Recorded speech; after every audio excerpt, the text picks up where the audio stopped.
Chers étudiants, bonjour. En continuant toujours dans l'élément de microbiologie du tube digestif, mais cette fois-ci avec la sixième partie microflore du tube digestif des ruminants. Aujourd'hui, bien sûr, c'est le mercredi 25 mars 2020. Il est 8 heures. On va commencer. Bien sûr, avant d'entamer le tube digestif, on doit connaître l'anatomie de tube digestif. Les ruminants, représentés par les bovins, les ovins, les caprins, sont capables d'utiliser une biomasse cellulosique. Pourquoi? Parce que ce sont tous des herbivores. Et de forme simple d'azote grâce à leur tube digestif, qui est très compliqué par rapport à celui de l'être humain. Donc, ils sont capables de transformer les nutriments d'une façon différente à celle de l'être humain. Pourquoi? Parce que tout simplement, grâce à leur tube digestif qui a la particularité de posséder 3 compartiments. Les 3 compartiments, ce sont pré-estomac et ce sont les pré-estomacs placés avant la caillette en deuxième position, et nous avons en troisième position l'estomac monogastrique. Leur contenu, ça veut dire le contenu de l'estomac, représente entre 70 à 75% total de tube digestif. Pourquoi? Parce que le tube digestif, ça va commencer de l'œsophage jusqu'au pons, puis bonnet, et puis les intestins vers le centre. Ensuite, nous avons le feuillet, le feuillet, la caillette et le gros intestin. Le gros intestin n'occupe pas vraiment l'espace tel que celui de l'être humain. Et vers la fin, nous avons le rectum. Donc, le tube digestif, il est plus compliqué dans le côté physiologique et il est moins simple par rapport à celui de l'être humain du côté anatomique. Alors, en revenant au rumen, le rumen, bien sûr, et on l'appelle aussi le pons ou bien pons, est loin le plus volumineux du pré-estomac, environ 100 litres chez les bovins adultes pesant entre 500 à 600 kg. Donc, il représente presque, le rumen représente 90% du volume total. Les autres pré-estomacs, d'accord, qui se localisent ici, les autres pré-estomacs sont le réseau. On appelle le bonnet, le voilà, en revenant au premier, pardon. Le bonnet, le voilà, c'est numéro 2. Voilà le pons, c'est celui-là, numéro 1. Le 2, c'est le bonnet, numéro 2. Et nous avons l'autre troisième, il s'agit des intestins. Donc, le contenu représente l'estomac, ou bien ce qu'on appelle le caillé. Avec le bonnet, s'appelle, ou bien le pré-estomac, pardon, il est placé entre le caillé et le bonnet, et il s'appelle l'estomac monogastrique. Ça va donner l'estomac monogastrique. Leur contenu représente le total entre 70 à 75% de total de tube digestif. Donc, l'ensemble de réseau et le rumen sont souvent assimilés au rumen, ça veut dire qu'ils sont très liés au rumen et présentent toutes les caractéristiques essentielles d'un fermenteur. Ça veut dire la fermentation s'établit au niveau de rumen. C'est très connu chez les bovins ainsi que les caprins. Alors, si on veut parler des conditions ambiantes du développement de ces microbiotes avant d'y aller vers les microbiotes, nous avons les conditions sont propices au développement d'une population de micro-organismes, appelés aussi microbes de rumen. Microbes de rumen. On peut, lorsqu'on parle de microbes de rumen, il est caractérisé par quoi? Premièrement, par la variété, ça veut dire multiples micro-organismes qui peuvent se développer là-dessus, ainsi que la densité, ça veut dire où il est plus chargé par rapport aux autres endroits. On distingue le milieu riche en eau. Lorsqu'il s'agit de milieu riche en eau, ça veut dire vers le bas de rumen, on peut distinguer, la richesse en eau, ça peut y aller entre 85 à 90%. On parle ici d'un apport régulier de nutriments fournis à la fois par l'ingestion des aliments et par la rumination. La rumination qui se réalise au niveau du rumen. Ainsi que par le recyclage de l'urée. Ça veut dire, ici, nous avons un autre rôle des reins dans le recyclage des urines. Le pH, il est élevé par rapport à celui de gastrique chez l'être humain. Il s'agit d'un pH entre 6,4 jusqu'à 7, tamponné par rapport à la présence des minéraux tels que les bicarbonates et les phosphates. De la salive, bien sûr, qui provient de la salive. Nous avons aussi un autre rôle qui est si proche à celui de l'être humain. Il s'agit de la température. Alors la température à l'intérieur qui favorisant le développement de microbiote, il s'agit d'une température entre 39 à 40 degrés Celsius. Ça veut dire qu'il s'agit plus ou moins des bactéries thermophiles. Une élimination continue des produits terminants de la digestion microbienne par la fermentation qui s'établit au niveau de rumen au cours de la rumination. Des charges permanentes à travers la paroi du ruminant peuvent apparaître par la suite. Pourquoi? Parce qu'il s'agit d'une ingestion à l'intérieur, bien d'une rumination à l'intérieur du rumen. Maintenant, on va détailler dans les microbiotes intestinaux chez les ruminants. Lorsqu'on parle de l'ingestion ruminale sont réalisées par les bactéries, globalement. Pourquoi? Parce que les bactéries sont majoritairement représentées au niveau des intestins, les Eubacteria et les Archaeobacteria. Ainsi qu'on aura la présence de certains protozoaires et autrement des champignons. Ces micro-organismes, ça veut dire les bactéries, Eubacteria, Archaeobacteria, protozoaires et champignons, dégradent les glucides et les acides gras volatiles au cours de la rumination.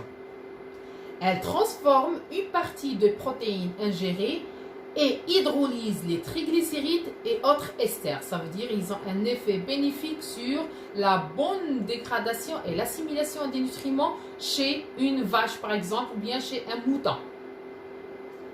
Puis, elles assurent l'hydrogénation de la majorité des acides gras insaturés. Ça veut dire qu'il s'agit de récupération de certains acides gras qui ont un rôle bénéfique. Il s'agit des bactéries telles que les protozoaires, les méthanogénèses, telles que les archéobactéria et certains protozoaires ainsi que certains eubactéria. Alors, le profil d'acides gras qui sont très reconnus, ce qu'on appelle la concentration totale, on peut trouver des acides acétiques, l'acide propionique et l'acide butyrique qui résultent des fermentations.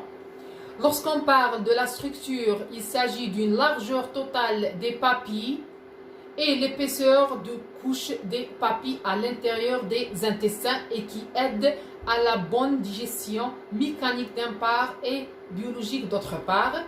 Et bien sûr, le fonction de rumen qui agit sur la prolifération de ces germes, il s'agit de pH de rumen qui est un facteur améliorant la croissance de certaines bactéries. Maintenant, on va donner des exemples sur les bactéries. Des bactéries en nombre de 10 puissance 9 jusqu'à 10 puissance 10 par 1 ml de contenu de rumen est composé essentiellement des bactéries anaerobies strictes. Donc, il s'agit généralement des bactéries anaerobies strictes à gram positif, telles que les Clostridium par exemple. Anaerobies strictes qui constituent plus que la moitié de la biomasse microbienne totale, par rapport bien sûr aux autres. Elle comprend plusieurs variétés de bactéries selon qu'elles sont cellulotiques, amylolytiques, protéolytiques et uréolytiques. Ça veut dire elles peuvent dégrader la majorité des composants de la rumination. Les bactéries amylolytiques. Donc en commençant par les bactéries amylolytiques. Lorsqu'on parle des bactéries amylolytiques, donc ça représente par les bactéries généralement, les bactéries amylolytiques dont le substrat privilégié est l'amidon. Pourquoi? Amylolytique, ça provient de la dégradation de l'amidon, synthétisent essentiellement des propionates et préfèrent le pH inférieur à 6, ça veut dire un pH plus ou moins acide. Deuxième catégorie, il s'agit des bactéries fibrolytiques. Les bactéries fibrolytiques s'attachent contre elles surtout aux glucides pariétaux pour donner majoritairement de l'acétate et du burate. Il s'agit ici, je vais vous expliquer, lorsqu'il s'agit de bactéries fibrolytiques, il s'agit des bactéries qui s'attachent principalement aux glucides pour permettre la pénétration à l'intérieur des intestins. Elles affectionnent les pH inférieurs à 6. Toujours, on est dans le cadre de bactéries gram-positif. Alors, dans ce cas-là, dans les bactéries fibrolytiques, le rumen accueille un microbiote diversifié. Il s'agit presque de 200 espèces bactériennes qui varient entre 10 puissance 10 à 10 puissance 11 bactéries par ml. Tandis que pour les protozoaires, sa présence est en deuxième position avec une charge de 10 puissance 4 jusqu'à, les protozoaires de 10 puissance 4 jusqu'à 10 puissance 6 par millilitre. En troisième position, nous avons les champignons, ils ne sont pas ici cités ici, les champignons qui représentent entre 10 puissance 3 à 10 puissance 5 zoospores par millilitre, alors que les zoospores, lorsqu'il s'agit des spores qui sont mobiles par flagelle et participent à la reproduction de certains eumycètes. Ça veut dire particulièrement au niveau des intestins de ruminants, on peut trouver des eumycètes. On peut trouver des eumycètes avec des zoospores, ça veut dire des spores mobiles flagellés. On trouve également entre 10 puissance 7 à 10 puissance 9 particules de virus et de bactériophages par millilitre.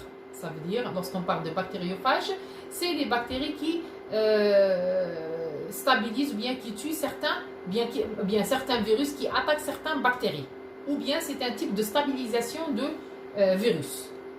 Les bactéries, en revenant aux bactéries, les bactéries correspondent à un peu plus que la moitié de la biomasse microbienne de ruminants.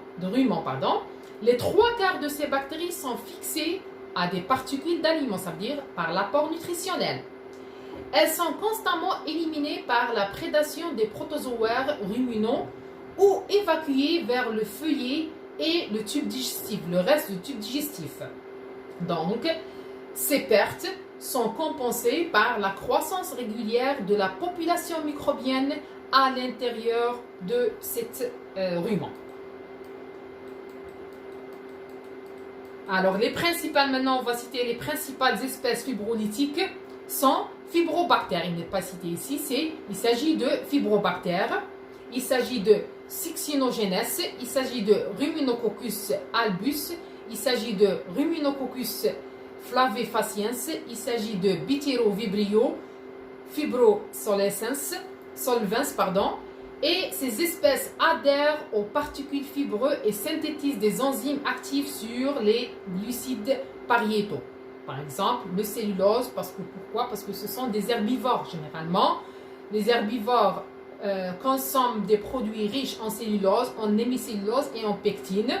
Donc, ils auront besoin de ces bactéries fibrolytiques afin de dégrader et améliorer la qualité nutritionnelle chez les bovins, ovins ou caprins, ou bien chez les ruminants en général. Cette population se développe avec un pH mieux égal à 6,4, ça veut dire plus ou moins acide, légèrement acide. Les principaux espèces amylolytiques, donc les espèces ruminolytiques c'est bon, les principaux espèces amylolytiques, il s'agit de les espèces qui dégradent l'amidon, il s'agit de Streptococcus bovis, il s'agit de Ruminobacter amylophilus, il s'agit de Succinomonas amylolytica, etc.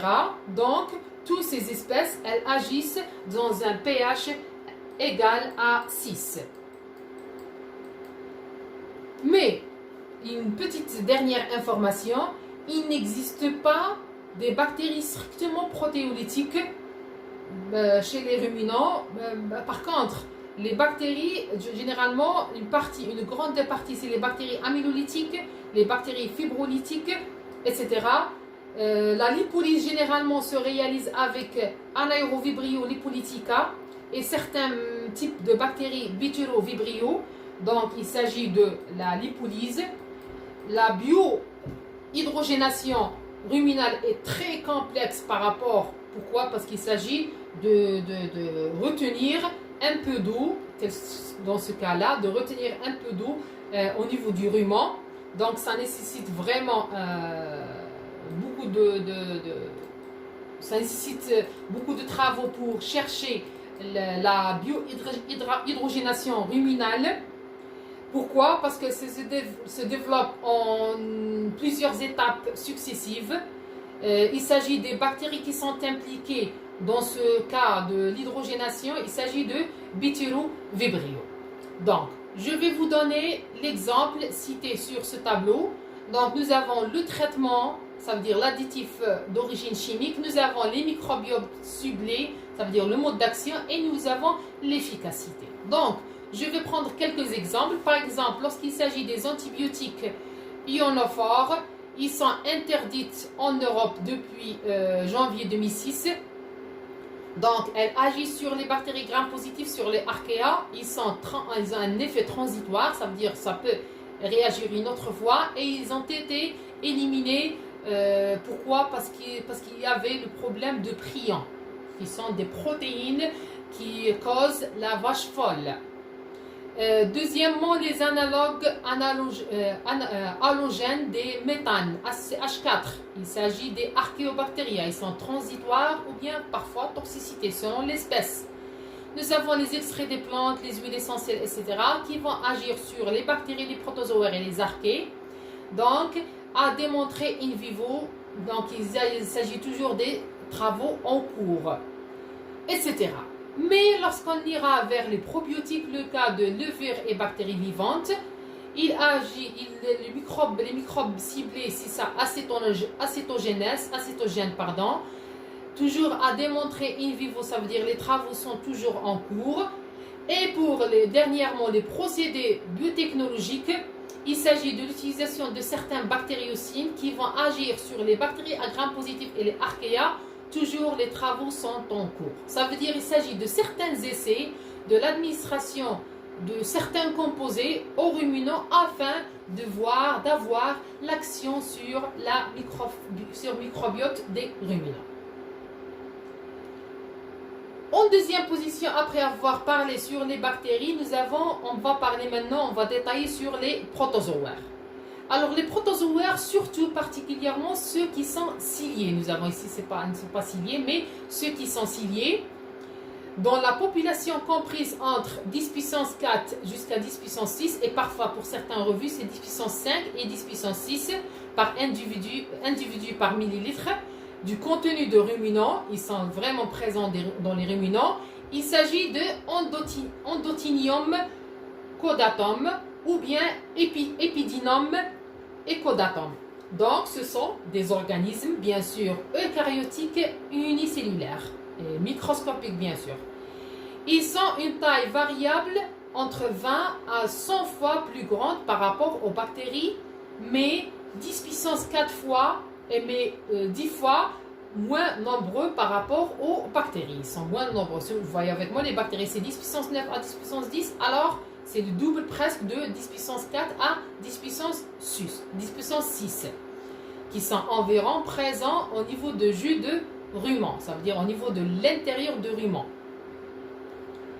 Ils sont de taille variable, donc ils peuvent présenter jusqu'à 40% de la biomasse microbienne. Il s'agit des protozoaires. Ils peuvent représenter, pour la plupart des protozoaires, ils sécrètent des enzymes protéolytiques, fibrolytiques, amylolytiques, etc. Et elles participent à la digestion des particules ingérées, ça veut dire elles participent au même rôle que celui des bactéries. Les protozoaires sont des prédateurs de bactéries et récupèrent des acides aminés, les peptides, les acides nucléiques bactériens. Ça veut dire elles peuvent consommer les bactéries, bien elles peuvent se nourrir des bactéries pour équilibrer l'intérieur de rumen. Les protozoaires sont des prédateurs de bactéries pour la récupération et pour faire un équilibre des bactéries à l'intérieur des intestins. Pourquoi? Parce que les ruminants, toujours, ils ingèrent des aliments qui contiennent des bactéries.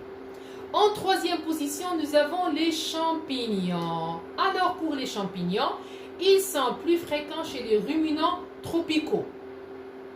Ils sont au nombre de 10 puissance 3. Ça veut dire 10 000, ça veut dire 10 puissance 3. Les champignons des ruminants, bon, on les appelle du contenu de rumen au niveau des ruminants tempérés. Les champignons apparaissent principalement par le genre Neocalimastix,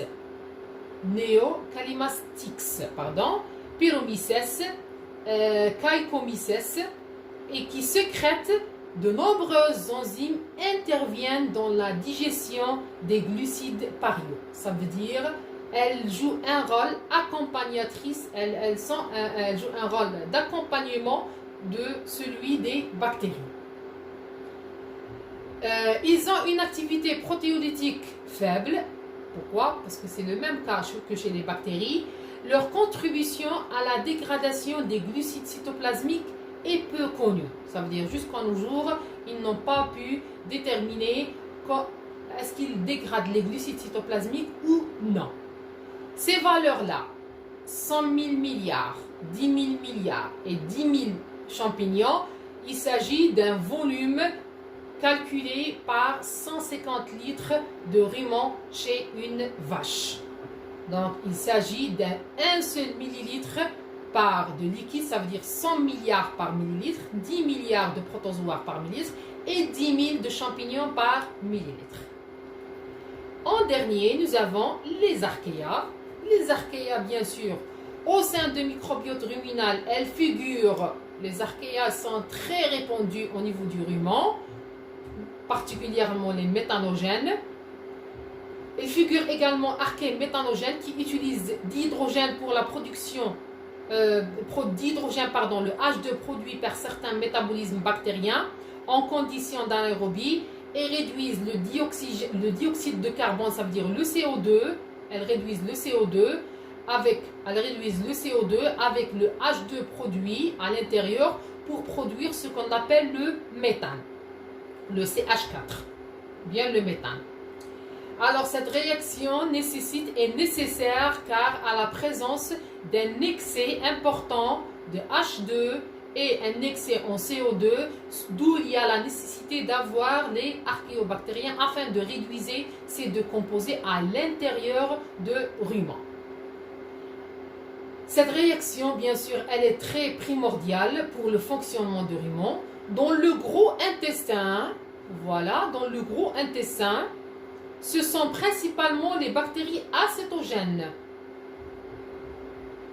qui remplissent cette fonction. Ça veut dire on aura après avoir au niveau à la sortie du rumen, nous avons les bactéries acétogènes qui remplacent, qui jouent le rôle complémentaire pour la digestion.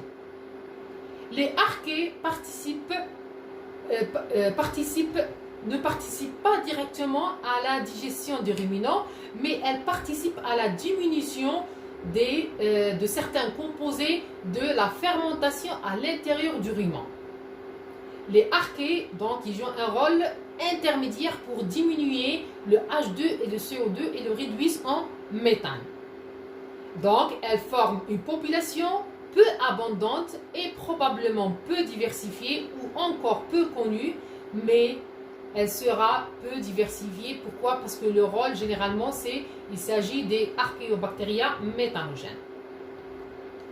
Par exemple, ici, toutes les populations sont présentes ici. Il s'agit des champignons, il s'agit des bactéries, il s'agit des champignons par exemple, il s'agit des bactéries, il s'agit des protozoaires, il s'agit de méthanogènes qui sont liés aux protozoaires. Nous avons des bactéries qui sont flottantes et libres et nous avons des nutriments qui sont dispersés à l'intérieur du rumen au niveau de la phase liquide. Et au niveau de la phase solide, on aura l'accumulation des nutriments qui sont en cours de dégradation. Et nous avons un autre espace là où il y a les bactéries qui sont adhérées à l'épithélium et d'autres bactéries méthanogènes, ou bien les archéobactéries méthanogènes qui jouent un rôle primordial dans la réduction de taux de CO2 et H2 et le réduire en méthane qui sera libéré à l'extérieur de ruminants. Maintenant, après avoir connaître les principaux microbiotes ruminales, après avoir connaître microbiote ruminal, on va voir l'importance de microbiote chez les ruminants. Alors, pour l'importance, première importance, c'est bien la fourniture de l'énergie. Pourquoi? Parce que le premier but de métabolisme, c'est bien la fourniture de l'énergie. Les aliments ingérés subissent d'abord une fermentation grâce aux microbes de rumen. Bien sûr, il s'agit d'un premier métabolisme. Cette fermentation microbienne est très importante puisque 70 à 90% des glucides de la ration, y compris ceux de la paroi végétale, ça veut dire des végétaux qui ont été ingérés de la paroi végétale, sont fermentés. Bien sûr, par le biais des microbiotes ruminales. Ces parois, qui sont des composants essentiels de fourrage, pauvres et sont essentiellement dégradés par les microbes avec la production de l'enzyme cellulotique, qui est le cellulase, et qui sécrète et que possède l'animal et que ne possède pas l'animal. Ça veut dire cellulase, il n'est pas synthétisé par l'animal, par contre, il est synthétisé par microbiote de rumen. La fermentation des glucides conduit à la production d'énergie sous forme d'adénosine triphosphate, ça veut dire sous forme d'ATP. Lorsqu'il s'agit de formation d'ATP, ça veut dire une source d'énergie primordiale et essentielle. Elle est utilisée par les microbes pour leurs besoins d'entretien et de multiplication. Ça veut dire qu'on aura un cycle ferme au niveau de la production de l'énergie afin de faire d'un part la protection et d'autre part la multiplication. Donc, ici, il s'agit d'une digestion dans le ruminant avec les principaux mécanismes à comprendre. Nous avons le premier, ça veut dire ça agit avec un pH voisinage de 6, une multiplication de croissance microbienne à l'intérieur, avec bien sûr certaines papilles ou bien certains aliments ou bien certains mélanges de dégradation. Il s'agit de passage de métabolisme et leur passage au niveau du sang. Nous avons aussi d'autre part la vitesse de sortie des liquides, la libération de gaz et la rumination qui sera la récupération avec une autre deuxième digestion, ou bien ce qu'on appelle la salivation et la mastication, après avoir une première digestion par les bactéries. Ça veut dire la principale digestion s'effectue par les bactéries et puis une deuxième par les bactéries au niveau de rumination. Et puis nous avons de retour vers la salivation et la mastication. Dans ce cas-là, on aura un autre niveau d'alimentation par la présentation physique et la décomposition chimique ou bien la composition chimique des aliments. Après avoir fait cette digestion, on aura toujours des produits finaux. D'accord? Donc les produits finaux, il s'agit de l'acide, ici, pardon, j'ai oublié un point. Ici, l'AGV, il s'agit de l'acide gras végétal. AGV, il s'agit de l'acide gras végétal. D'accord? L'acide gras, pardon, volatile, c'est pas végétal, volatile. Acide gras volatile, c'est ça, acide gras volatile, il y a AGV. Il est essentiellement, il s'agit de l'acide acétique. Lorsqu'on parle des acides gras volatiles, essentiellement, il s'agit de l'acide acétique, de l'acide propionique, l'acide acétique ou bien l'acétate, et l'acide propionique, Et nous avons l'acide butyrique, bien butyrate, dont la proportion dépend de la nature de produit ingéré par l'animal. Deuxièmement, le gaz. Voilà, nous avons le gaz volatile, bien les différents gaz carboniques et le méthane. Donc le méthane, le voilà, et les gaz carboniques, ça veut dire qu'il s'agit de CO2. Le méthane et le CO2, les acides volatiles, toujours, ils sont à l'origine de la production de celui-là. Issus de la fermentation par la flore cellulosique, ça veut dire les acides gras volatiles issus de la fermentation par la flore cellulosique. D'où vient cette fermentation? Il s'agit de la fermentation des lipides qui va donner des acides gras volatiles et par la suite des acides gras volatiles tels que l'acide acétique, bien l'acétate, l'acide butyrique, bien butyrate. Les acides volatiles issus de la fermentation sont absorbés dans le sang, ça veut dire récupérés au niveau du sang. Ils sont absorbés dans le sang.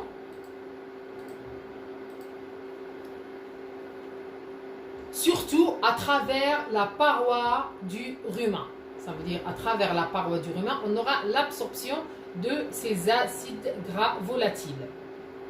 Ils constituent principalement une source d'énergie pour l'animal hôte lorsqu'ils fournissent entre 70 jusqu'à 80% de l'énergie totale produite par le ruminant. Ça veut dire que ces acides gras volatiles représentent 70 à 80%. Rappelons que, par opposition, le monogastrique tire son énergie essentiellement de glycolyse et des lipides alimentaires absorbés au niveau de l'intestin grêle, ça veut dire hors le rumen. De ce fait, on peut dire qu'il y a la production de certains nitrates, la production de H2, la production de méthane par les méthanogènes, la production des acides volatiles, acétate et butyrate, l'acide acétique et l'acide butyrique par la flore cellulosique, après avoir utilisé les lipides consommés par l'animal. Deuxième rôle, ils fournissent des produits azotés et des protéines. Ils fournissent des protéines pour l'animal. Alors la matière azotée, protéique et non protéique ingérée par l'animal sont soumises par l'action de protéolyse. D'accord? Par l'action de protéolyse. Lorsqu'on parle de protéolyse, ça veut dire la dégradation des protéines. Il s'agit de rôles de bactéries, d'accord? On les appelle les protéines microbiennes, ou bien les micro-organismes qui sont responsables à la dégradation, bien à la digestion des protéines. Elles sont essentiellement dégradées dans des proportions variables selon plusieurs facteurs. Le premier facteur, c'est bien la solubilité.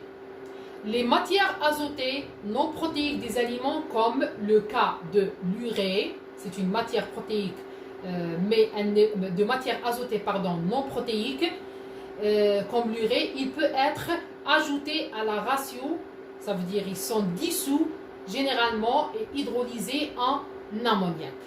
La formation des urines et ainsi que la formation de l'ammoniac NH4+. Donc, on peut dire que le rumen est un grand fermenteur. Pourquoi? Parce qu'il présente les conditions physico-chimiques particulière, il permet la multiplication de microbiotes, il permet aussi aux ruminants de tirer parti des fibres végétales et nous allons maintenant nous intéresser au processus de dégradation de composés naturels ou bien de composés alimentaires. De ce fait, on peut citer que les différents produits, que ce soit à partir de la dégradation des protéines chez la vache laitière, que ce soit à la production de méthane par les méthanogènes, particulièrement les archéobactéria. Donc, on peut dire que le rumen, bien chez les ruminants, la dégradation, elle est liée principalement à la présence des micro-organismes dans les intestins. Jusque-là, chers étudiants, on a terminé avec le troisième chapitre, éléments de tube digestif chez l'homme et chez les ruminants. Je vous remercie de votre attention. On se rencontrera, Inch'Allah, pour le prochain chapitre, la microbiologie de l'air et un autre très petit chapitre, la microbiologie de l'eau. Toujours à la fin, je vous remercie et je vous dis stay at home. Thank you.